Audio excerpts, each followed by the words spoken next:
You would like to know from my experience the quality of life of a blind and deaf senior actually has. Yeah, so that's a major thing that a lot of the behaviorists and the behavioral specialists that I listened to this year at AVMA were talking about specifically was blindness and deafness, deafness, and how it affects the behavior and the quality of life of our senior pets.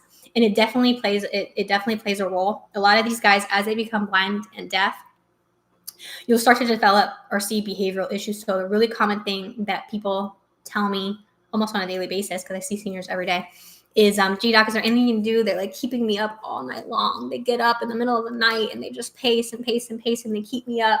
And they just don't seem to be able to get comfortable. They sleep during the day, but they pace at night and they get disoriented. And they do that because they have lost a lot of their senses, their vision and their hearing. And when an animal loses those senses, it can be disorienting to them.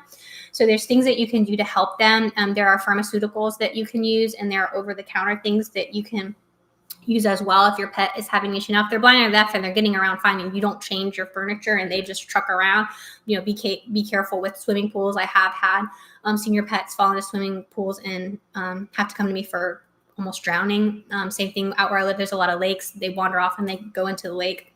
So you need to make sure that all that is secure, just like you would a child. Baby gates are really great for senior pets to block off areas that they shouldn't be.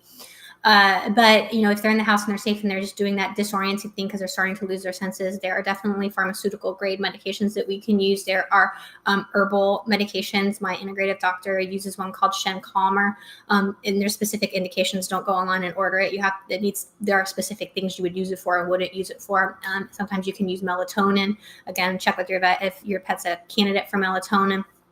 So there's a lot of things that we can do for senior pets to make them more comfortable if they're losing their vision and their hearing and they're up at night because they're scared because they can't place things anymore because their vision and their hearing is gone.